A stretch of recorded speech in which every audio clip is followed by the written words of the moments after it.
Ang laman ng ating package ay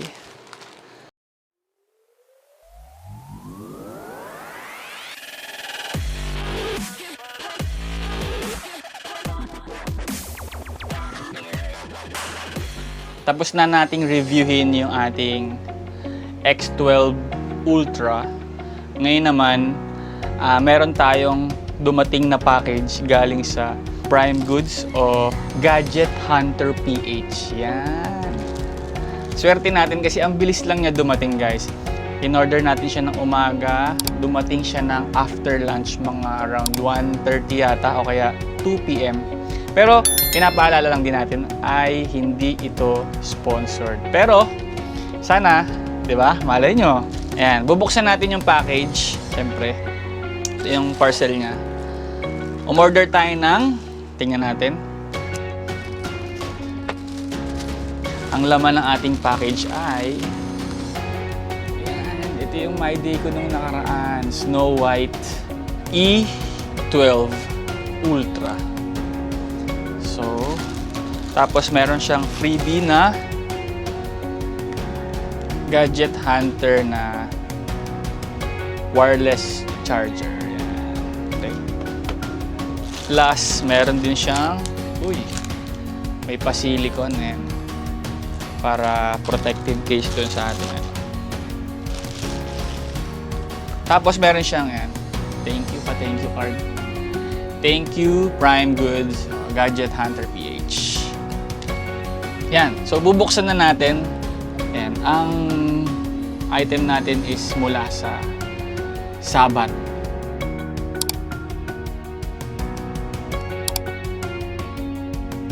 Ito first time kong bumili o gumamit nung wireless. Kasi hindi talaga ako sanay sa wireless. Pero maganda yung review niya. And susubukan natin siya personally. Ay, magpabukas na ito. Natitense. Ayan. May plastic siya. Maganda yung niya, yung packaging niya. Emboss yung pinaka yung mismong earplug. Earplug ba tawag dito? Headphone. Ayan. Kung mapapansin nyo, nagbabounce yung ilaw doon, tapos nakaangat yung para siyang totoo, di ba?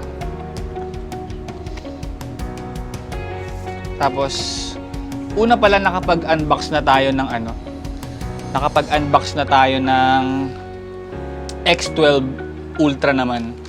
Nakikita nyo yung sa isa nating video. So, bubuksan na natin.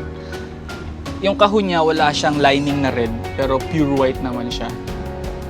Slide. Ini-slide pa din to. Ayan.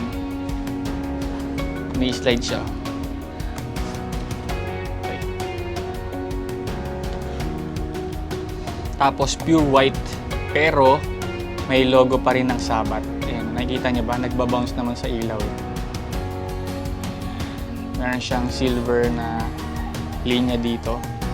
Tapos ayan Yan. Pure white siya pero meron part na glossy tapos may logo ng Sabbat.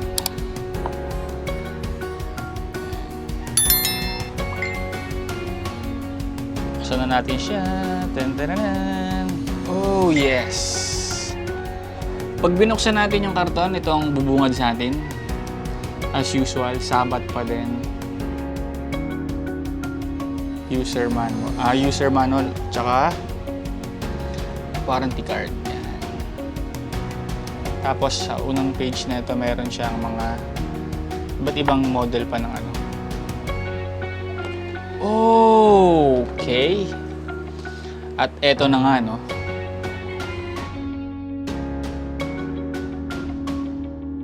meron siyang kasamang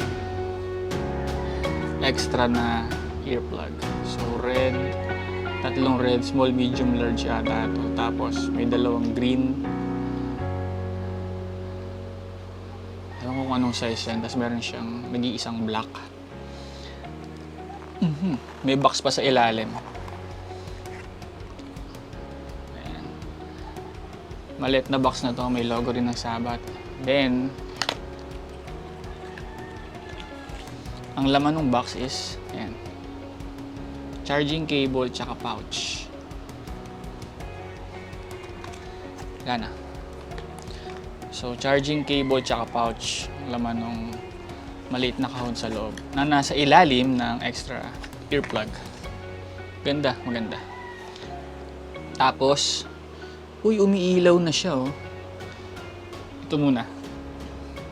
Yung ating, ayan, yung ating case o yung pinaglalagyan ng ating earphone, wireless earphone. Magnetic pa din siya. Tapos, meron parang silver na merong kita ba, tatak nung Sabbat. Then, merong Type-C na saksakan dito para sa charger niya. And then, meron din siyang LED indicator. Ayan, oh. Kung mapapansin nyo, may 4 na butas. So, ibig sabihin, kung umilaw yan, yun yung indicator na kung hanggang saang level yung ano nyo, battery. At ito na nga, yung mismong earphone. Yan. Kung mapapansin nyo, para siyang may mga talsik na puti. Pero yan talaga yung design niya. Kasi snow yung pinili natin. So, yan yung laman ng karton. Tapos, meron na din siyang kasamang, ano, ayan, no, earplug. Siguro kaya dalawa lang yung green. Kasi nakasalpak na yung isa. So, testing natin kung gumagana siya dito sa loob. Lalagay nyo, diba? Kailangan pahiwalay, eh, no? Kasi magnetize naman siya. Ibig sabihin, nagcha-charge siya. Okay.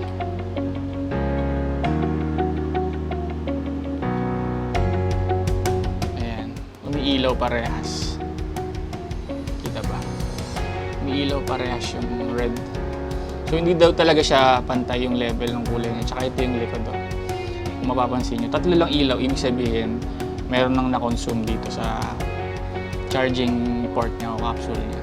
Isa pa dun sa napansin ko, guys, balik muna natin sa pinaka capsule case niya o kaya parang charging port niya.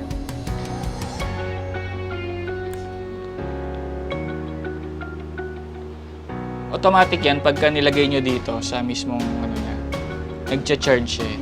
Meron tong 50 mAh yung mismong earphone natin o yung earphone na to, tapos 750 yung pinaka case niya. Tapos yung ilalim pala nito, kaya pala may freebie na wireless charging, ano ba to? Wireless charger, kasi wireless, pwede siyang mag-charge ng wireless. Ipapatong lang ata. So, buksan natin to. Hindi ko alam kung paano gumagana, pero ngayon lang ako makakita ng ganito. Para siyang lalagyanan ng, parang patungan ng kape. Ayan siya. Gadget Hunter. Thank you so much. Baka naman may pa-sticker yun. Kahit sticker lang po. Kahit jersey lang ng mga rider nyo, pwede na. Nakita ko yung jersey nung kami ni Manong. Ang ganda. Ito, papatong lang. Ganyan. Ilaw ba? Saksak mo kasi. Ooh! Ano ba? Saksak mo kasi sa ano. Eh, baka walang charge. Kaya nga may ganyan. Hindi, wireless, di ba?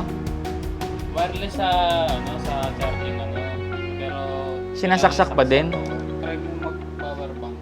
Eh, parang power bank lang to. Ganon? Kala ko yung mga ganyan sa amin. Ayan, guys, so, umiilaw naman siya. So, ibig sabihin, Power bank.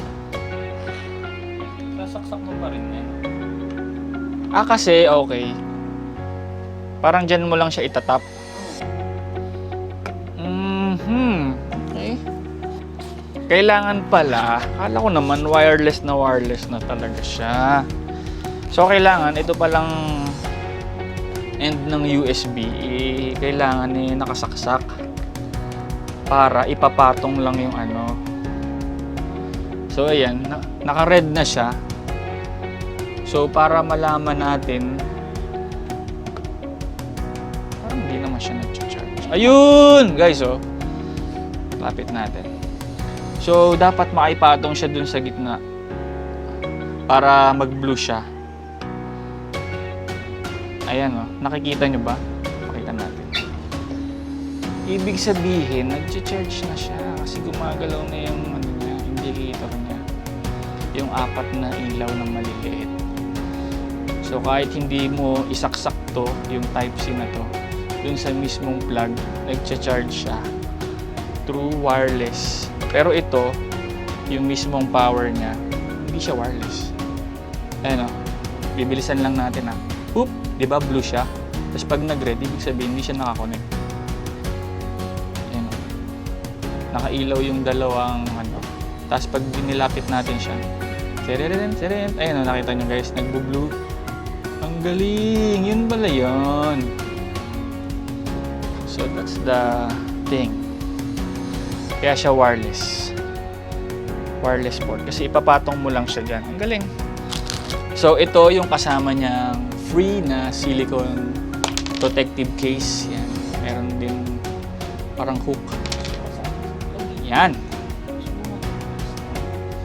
Tingnan natin kung kapag nilagay natin tong ano na to, silicone case na to, ay kung magcha-charge pa rin siya. Pero dahil wireless naman siya, ibig sabihin parang sa hangin lang siya dumadaan.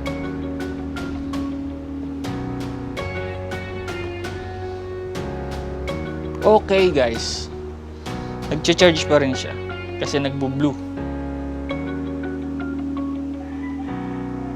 Nagbo-blue yung pinaka-ilaw natin. Ibig sabihin, nagcha-charge pa rin siya kahit meron siyang silicone gel.